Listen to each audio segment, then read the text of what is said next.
The sound of tearing paper fills our living room as I open yet another wedding card.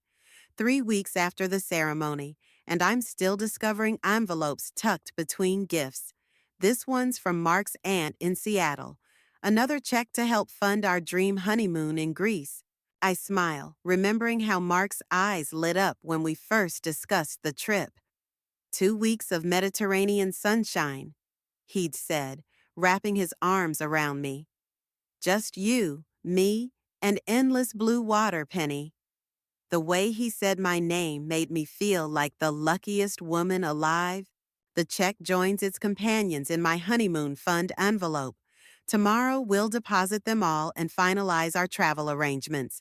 I've already picked out my swimsuits, practiced saying Efaristo for thank you, downloaded Greek island walking tours.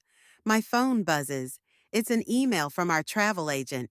Dear Mrs. Burke, I'm following up regarding the cancellation of your Greece package.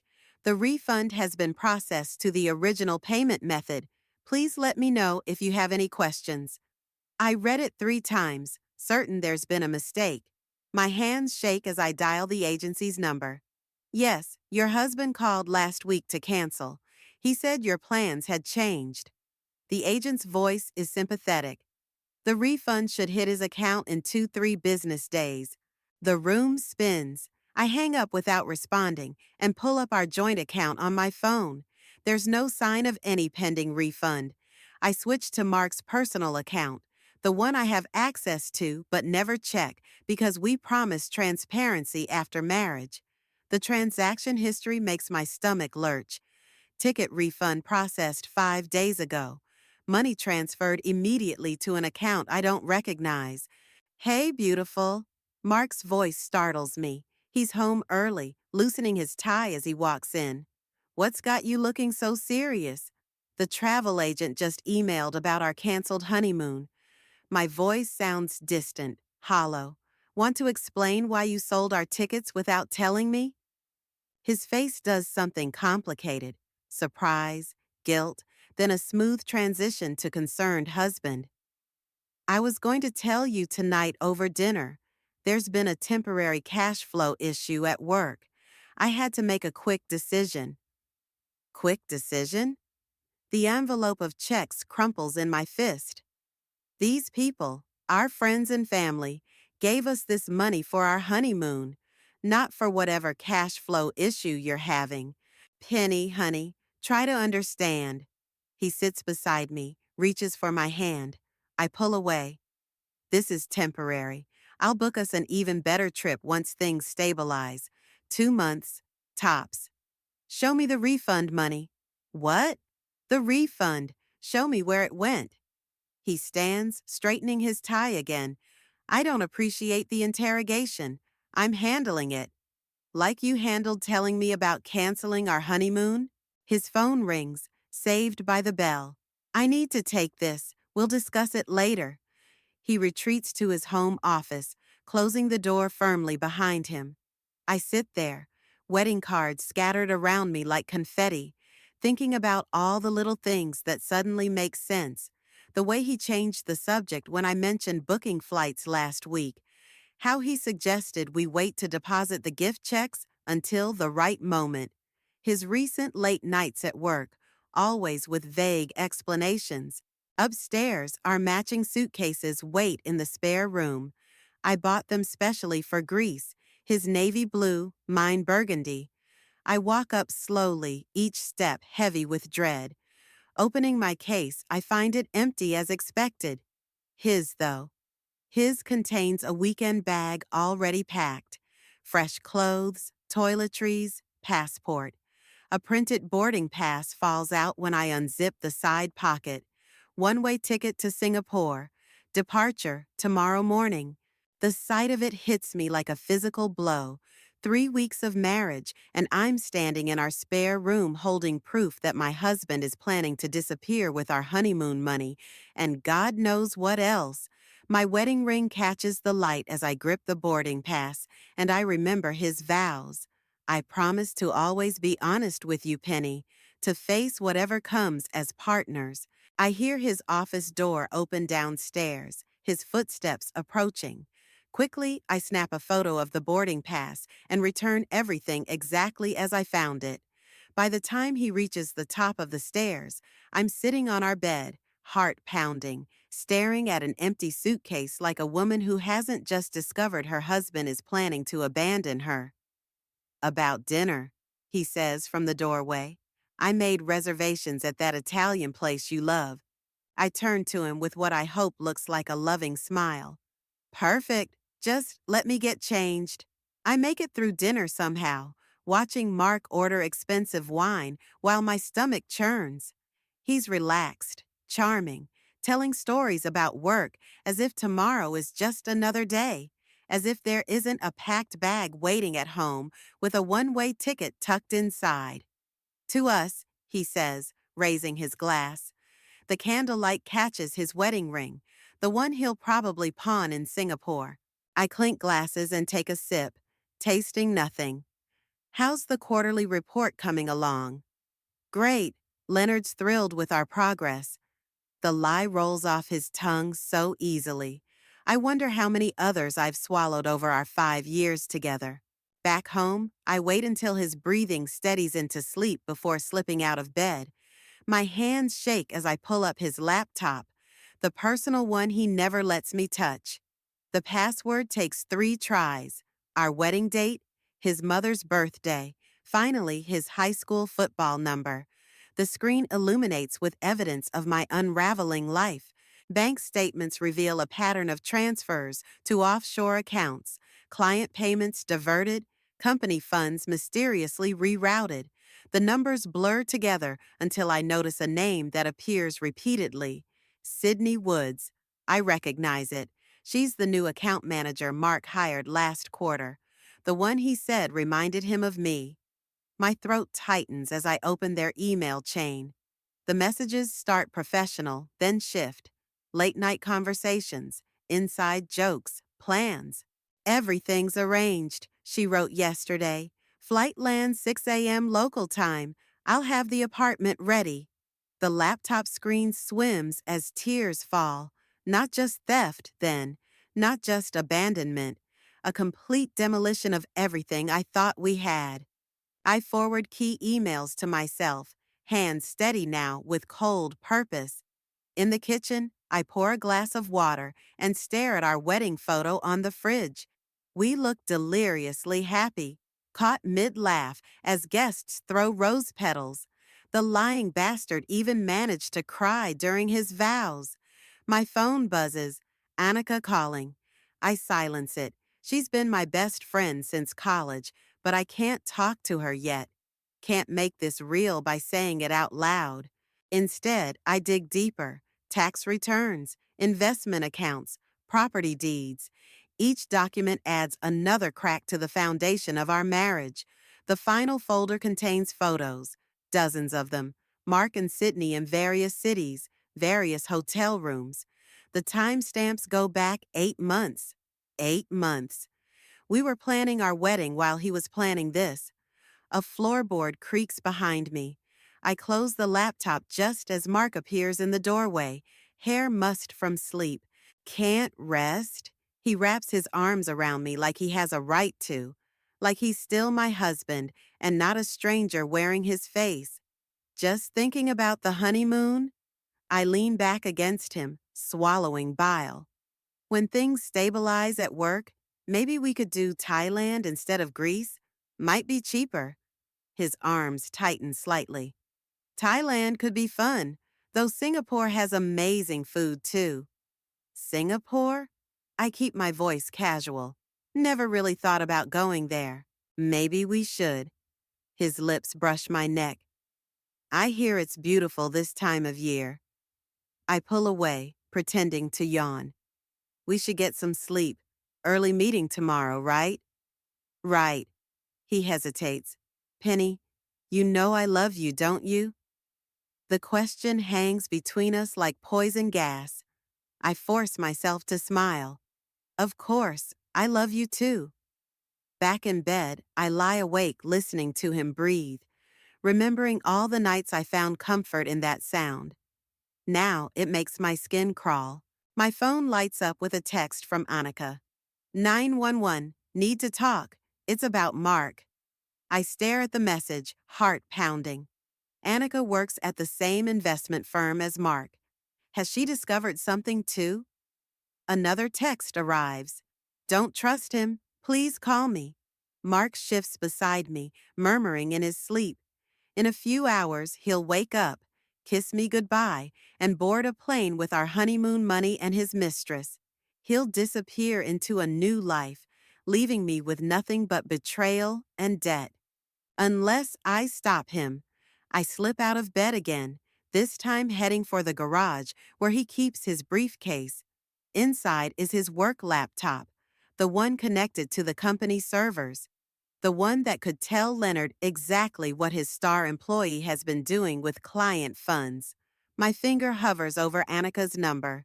It's time to make some calls of my own. The coffee shop is nearly empty at 5 a.m. Annika slides into the booth across from me, her usual polished appearance replaced by yesterday's wrinkled blouse and dark circles under her eyes. You look like I feel, I say, pushing a latte toward her. I haven't slept. She wraps her hands around the cup. After I found the discrepancies in Mark's accounts, I couldn't stop digging. Tell me everything. She pulls out a folder, spreading documents across the table. Client statements, internal memos, transaction logs, a paper trail of betrayal. He's been siphoning money for months, small amounts at first, then bigger transfers, always to accounts linked to Sydney. The new account manager. The name tastes bitter on my tongue. His partner in more ways than one. Annika hesitates. Penny, there's something else. Remember that promotion he got last spring? I nod, remembering how proud I'd been, how we'd celebrated with champagne and talked about starting a family once he was settled in the new role.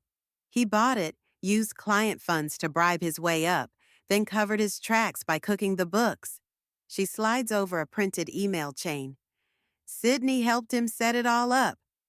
My hands shake as I read. Every milestone I'd celebrated, every proud moment was built on lies. Why didn't you tell me sooner? I only confirmed it yesterday. And honestly, she reaches across the table, squeezing my hand. I was afraid you wouldn't believe me. The truth of that hits hard.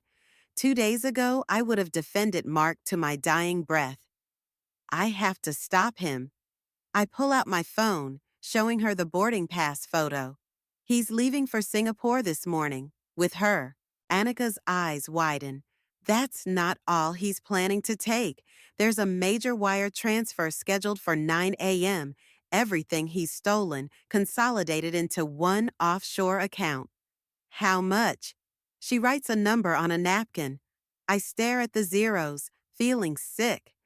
We need to tell Leonard, she says. He can freeze the accounts, alert authorities. No. The word comes out sharp. Not yet. Penny, Mark has contingency plans. You know how he thinks. If we spook him too early. I trail off, an idea forming. What if we let him make the transfer? Are you crazy? Once that money hits Singapore, it won't. I pull out Mark's work laptop, stolen from his briefcase while he showered, because you're going to help me change the destination account. Her eyes dart between me and the laptop. That's illegal. So is what he did to me, to his clients. My voice cracks. To us, understanding dawns on her face. The engagement ring he bought you.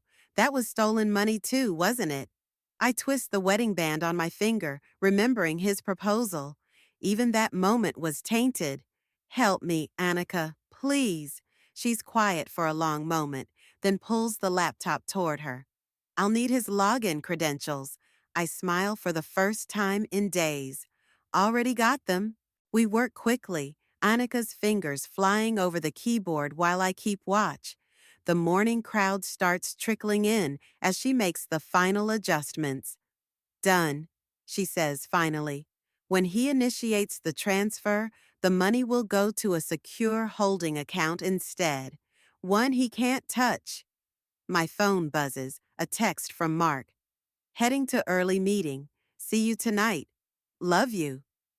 Liar, I whisper, then show Annika the message. He's on his way to the airport. She grabs my hand. Penny, what are you going to do? First, I'm going to stop my husband from stealing millions of dollars. I stand, gathering the evidence into my bag. Then I'm going to destroy him. Be careful, she warns. Men like Mark, they don't take kindly to losing control. Neither do I. I hug her tight, breathing in her familiar perfume. Thank you for believing me, for helping. Always. She pulls back, eyes serious. But promise me something. Don't let revenge consume you. I've seen what it does to people. I think of Mark's betrayal, of Sydney's smirking photos, of all the lies I've swallowed. I'm not looking for revenge. I want justice. As I walk out into the dawn light, my phone buzzes again. Unknown number, but I recognize the email address in the preview. Sydney. Thought you should know. Your husband's not who you think he is. We should talk. I screenshot the message, adding it to my growing arsenal. Oh, Sydney, I think. You have no idea. The executive floor of Mark's office building feels different today. The same gleaming surfaces and hushed conversations. But now I see the predators lurking beneath the polished veneer. How many others here are like my husband, wearing success like a mask while plotting their escapes? Leonard's assistant waves me straight in. Being Mark's wife still opens doors. If only she knew. Penny! Leonard rises from behind his massive desk, genuine warmth in his smile. What a lovely surprise. How was the wedding? Beautiful. I force myself to smile back, though the honeymoon's been delayed. Yes, Mark mentioned some scheduling conflicts. He gestures to a chair. What brings you by? I take a deep breath, fingers brushing the USB drive in my pocket. Actually, I need to show you something. About Mark's accounts. His expression shifts subtly. Go on. I'm halfway through explaining when his phone buzzes. He glances at it, face darkening. The Singapore transfer just bounced. $9 million rejected. I know. My voice is steady despite my racing heart. Because I redirected it. Silence fills the room. Leonard studies me with new eyes, calculating. That's a serious accusation, Penny, and a serious admission. I have proof, all of it. I place the USB drive on his desk. The fraud, the bribes, the affair with Sydney, everything. He doesn't touch it. Why come to me? Why not go straight to the authorities? Because you trusted him, like I did. My voice cracks slightly. And because he's probably boarding a flight to Singapore right now, thinking he's won. Leonard picks up his phone, pressing a button. Sandra, get me security and call the airport. To me, you understand this will destroy his career, his life. He destroyed mine first. The door opens and a familiar face enters. Santiago, head of security, his eyes widen seeing me. Mrs. Burke? Show him, Leonard commands, finally plugging in the USB drive. We watch Santiago's expression as he reviews the evidence. He was Mark's mentor when we first started dating, had even given a speech at our wedding. I recommended him for promotion, he says quietly, vouched for his character. He fooled us all, I reply, but Santiago shakes his head. Not all. There were rumors, warnings I ignored because I thought I knew him. He turns to Leonard. Sydney Woods. Her hiring was irregular. I flagged it, but Mark insisted. Because she was already helping him. I finish. They've been planning this for months. Leonard's phone buzzes again. He listens briefly, then, airport security has them, both of them. Relief floods through me, followed immediately by a wave of nausea. It's real. It's happening. Penny? Leonard's voice is gentle. There will be questions, investigations. Are you prepared for that? Before I can answer, Santiago interjects. There's something else you should know. He pulls up an email chain. Mark wasn't working alone. Someone higher up had to approve these transfers. My stomach drops as I read the name. No, that's impossible. I'm afraid it's true. Leonard's face is grim, which means this goes deeper than we thought. I think of Annika's warning about revenge consuming people, but this isn't just about revenge anymore. It's about justice, about protecting others from what Mark did to me. What do you need from me? I ask. Stay quiet for now, Leonard advises. Let them think they're safe while we gather more evidence. Santiago touches my arm.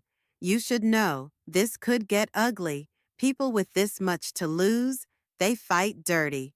I think of the moment I discovered Mark's betrayal, of the hollow feeling in my chest.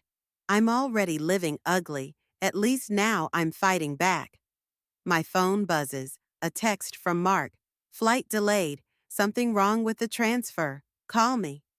Then another. Penny, are you there? And another. Security's here. What did you do?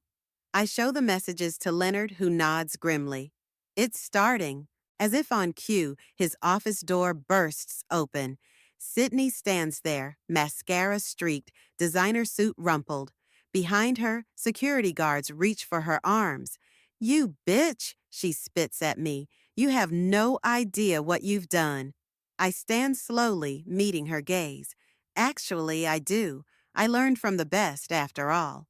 I turn to Leonard. Shall we continue? He nods, reaching for his phone.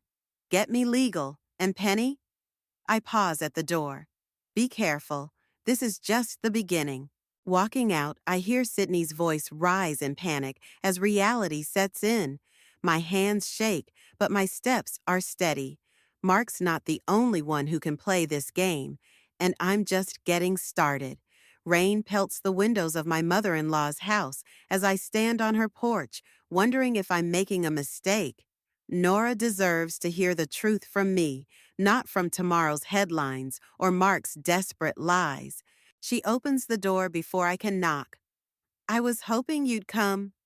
Her face is drawn, eyes red-rimmed. He called me from the police station. Of course he did. Mama's boy to the end. Inside, family photos mock me from every wall. Mark's graduation, our engagement party, the wedding. A timeline of deception in silver frames. He says you set him up. Nora's hands shake as she pours tea. That you stole company files, planted evidence. Did he mention Sydney? The name makes her flinch. Or the missing millions? Or his one-way ticket to Singapore? He says there's an explanation. There always is with Mark. I pull out my phone, showing her the photos I found. He had explanations for these too, I bet. She stares at the images of her son with Sydney, dated months before our wedding. Her teacup clatters against its saucer. No, I'm sorry. And I am, watching her world crumble like mine did. I never wanted to hurt you. But you'll destroy my son? There's steel beneath her grief. Everything he's worked for? Everything he's stolen, you mean? I lean forward. Nora, look at me. The man you raised, the son you love, he's gone. Maybe he never existed. Thunder crashes outside as she absorbs this. Finally, she asks, what happens now? Leonard's launching a full investigation. Criminal charges, probably prison time. My voice catches. I needed you to hear it from me first. Why? Her eyes search mine. Why come here? Because you're the only mother I have left. Tears threaten, but I force them back. And because I need to know if you've seen his private laptop. The black one? She stiffens. He left it here last week, said to keep it safe. Where? Why should I tell you? Because that laptop proves he wasn't working alone. Someone higher up helped him. Someone still out there, still hurting people. I take her hand. Help me make this right. She pulls away, walking to the window. Rain streams down the glass like tears. He's my son, and he's my husband, was my husband. I join her at the window. But some things matter more than loyalty. Like justice? There's a bitter edge to her voice. Like truth. She's quiet for a long moment, then, the study, behind his father's old books. I find it exactly where she said, nestled between leather-bound volumes. As I pull it out, a photo falls. Mark as a little boy, beaming in a baseball uniform. Nora picks it up, touching his face gently. I failed him somehow, she whispers. No. I hug her impulsively. He failed you? My phone buzzes. Annika. Emergency. Someone's accessing the secured accounts. Get to the office now. I have to go. I hold up the laptop. Thank you. Penny? Her voice stops me at the door. Whatever you find, remember he's still human. So am I. I hesitate. That's why this hurts so much. Racing through the rain to my car, another text arrives. Unknown number. Back off now, or the next leak will be about Annika's creative accounting. Wonder how she'll handle prison. My blood runs cold. Only one person knew about my morning meeting with Annika. Only one person had the authority to access those security cameras. Leonard. The pieces click into place. The higher-up protecting Mark, the suspicious transfers, the too-quick cooperation. I've been playing checkers while they played chess. My phone rings. Leonard himself. Just checking in, Penny. Any progress with that laptop? Nothing yet. The lie comes easily now. Still searching. Keep me posted. His tone is friendly, concerned. Perfect performance. And Penny? Be careful in this rain. Accidents happen so easily. The threat slides under his words like a knife under silk. I end the call, hands shaking as I text Annika. Don't go to the office. Meet me at the coffee shop. Now. The laptop sits heavy in my passenger seat, filled with secrets that could destroy not just Mark, but an entire network of corruption. And now they know I have it. Lightning splits the sky as I pull away from Nora's house. In my rearview mirror, a black SUV pulls out behind me. The game has changed. And suddenly, I'm not sure who's hunting whom. The black SUV stays 3 cars behind me, matching every turn. My knuckles whiten on the steering wheel as I weave through traffic, rain hammering the windshield. Leonard's words echo in my head. Accidents happen so easily. The coffee shop is dark when I arrive. Through the downpour, I make out a sign. Closed for emergency repairs.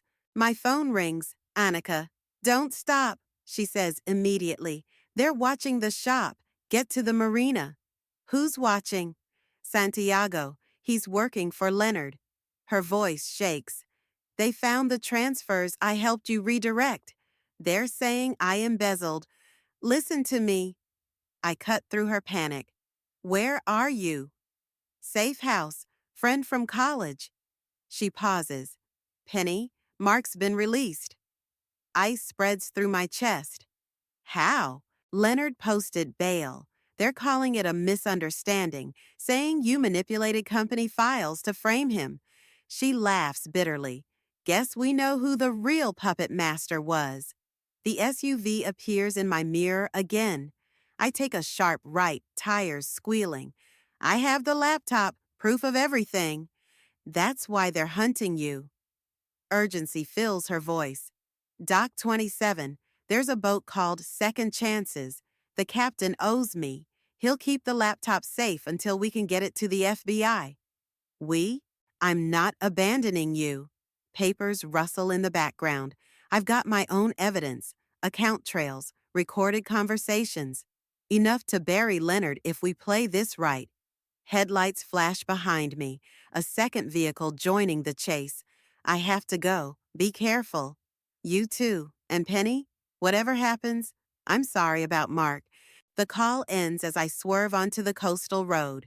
Rain turns the world into smeared watercolors, but I know this route.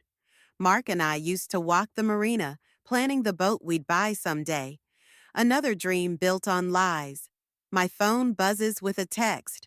Mark, come home. We can fix this. Then Leonard, let's talk this through like reasonable people. Even Sydney, they'll kill us both. Help me take them down instead. The marina appears ahead, a forest of masts swaying in the storm. I cut my lights, letting momentum carry me into the parking lot.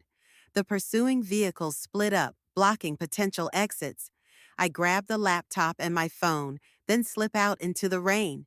Dock numbers blur past as I run. 24, 25, 26. Penny! Mark's voice carries over the wind. Stop! I freeze. He stands at the end of Dock 27, rain plastering his shirt to his skin. In the distance, I make out second chances, bobbing at its mooring. It's over, he says, stepping closer. Leonard knows about Annika's evidence. She's being picked up now. You're lying. But uncertainty creeps in. She's safe. No one's safe. Another step. But I can protect you. We can start fresh. Just tell them you were confused, emotional. Like Sydney? The name hits him like a slap. Is she getting a fresh start too? His face hardens. Sydney was a mistake. You're my wife. No. I clutch the laptop tighter. I'm your witness. Movement behind him. Santiago emerging from the shadows. Gun visible under his jacket. More figures appear along the dock. Trapped. Last chance, Mark says softly. Give me the laptop. Come home. For a moment, I see it. The easy path. Return to our life. Pretend none of this happened. Keep my comfortable lies and my fraudulent husband. Lightning flashes, illuminating the boat behind him. Second chances. You know what the worst part is? My voice carries over the storm. I actually loved you. Before he can respond, I turn and run. Not toward the boat, but toward the edge of the dock. Mark shouts. Footsteps pound behind me. I jump. The laptop arcs through the air as I hit the water, disappearing into the dark waves meters from my splash. Cold shock steals my breath, but I force myself to swim deeper, letting the current pull me under the docks. Above, chaos erupts. Flashlights sweep the water. Orders are barked, but they're looking in the wrong place, searching for a laptop that's already gone. Because that's not the real one. The real one is in Annika's safe house, along with copies of everything else. What I just sacrificed was Mark's personal laptop, the one from his mother's house, a decoy. I surface quietly between two boats, gulping air. My phone is dead, my clothes are soaked, but I'm smiling. Because while they're searching the marina, the evidence is already being uploaded to every major news outlet in the country. Check and mate, darling. Dawn breaks over the city as I watch the news unfold on the diner's small TV. Mark's face fills the screen. His mugshot this time, not our wedding photos. The headline scrolls beneath. Major investment firm rocked by fraud scandal. My burner phone buzzes. Annika. It's everywhere. Leonard's been arrested. Sydney's talking. I sip coffee gone cold hours ago, remembering Mark's face when he realized I'd jumped. He looked scared then, really scared for the first time. Good. The bell above the door chimes. Nora slides into the booth across from me, placing a dry set of clothes on the seat. You look terrible. Thanks. I manage a weak smile. How did you find me? You used to bring Mark here for breakfast. She signals the waitress for coffee. After your father died, you said the pancakes reminded you of him. The memory hits unexpectedly hard. I didn't think you remembered that.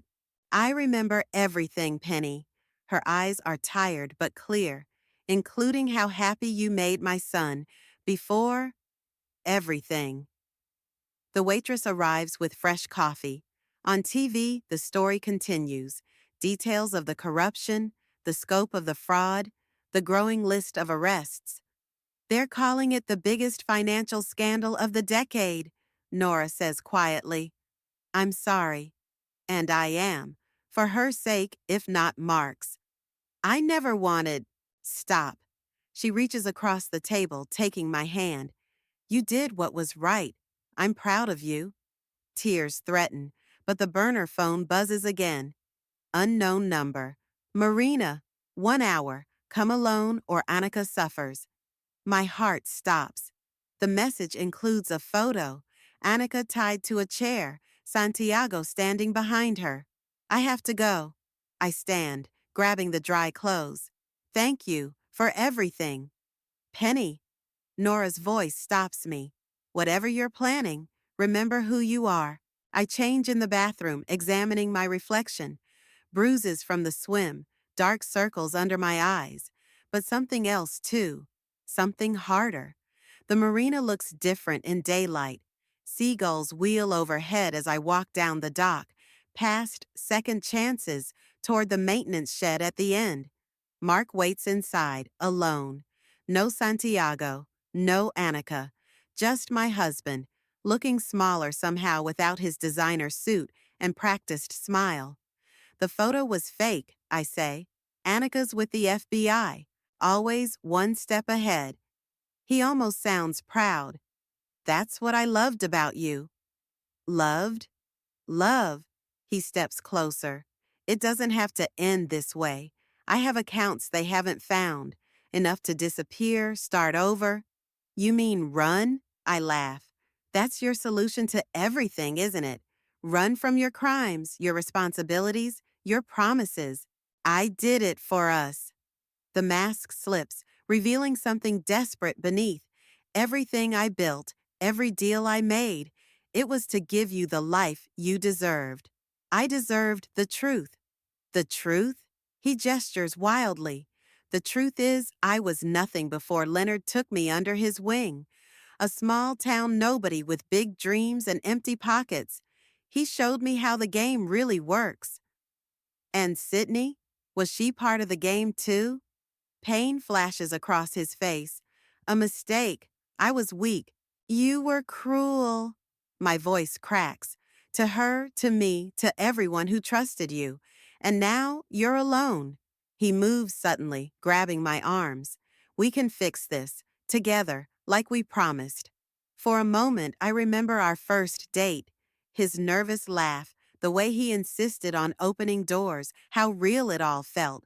But that man is gone, if he ever existed. You're hurting me, I say quietly. He releases me instantly, horror replacing anger. Penny, please, I'll lose everything. You already have. Footsteps sound outside. Through the window, I see FBI agents approaching.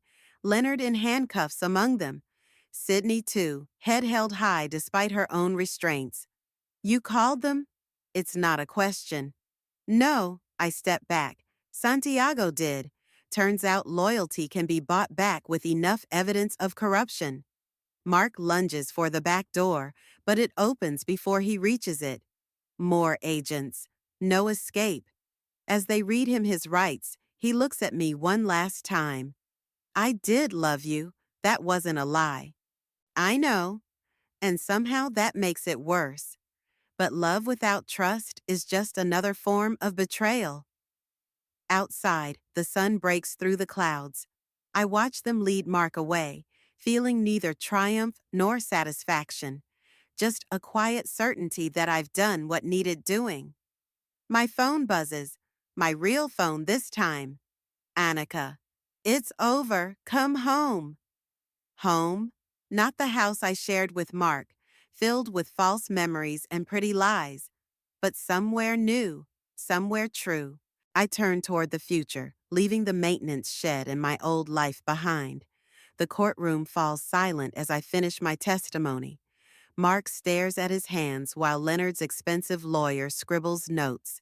Sydney, testifying for the prosecution in exchange for leniency, won't meet anyone's eyes. I step down from the witness stand, my heels clicking against marble. The sound echoes like a metronome counting down the moments of my old life. Outside, reporters cluster like vultures. Annika appears at my elbow, steering me toward a side exit. Car's waiting. Did you see his face? My voice sounds distant. When I described finding the honeymoon ticket, don't. She squeezes my arm. He doesn't deserve your thoughts anymore. But as we navigate the courthouse corridors, memories surface unbidden. Our first apartment, barely furnished but filled with dreams. The way he brought me coffee every morning, 2 sugars, no cream, small kindnesses that made the betrayal possible. A familiar figure blocks our path. Santiago, looking uncomfortable in his formal suit. Mrs. Burke, Penny, a moment. Annika tenses, but I nod.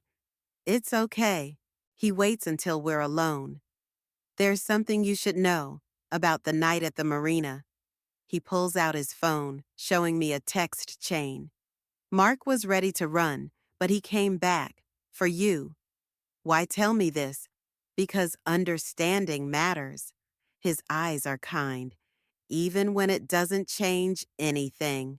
I think of Mark in the maintenance shed, offering one last escape, one last lie.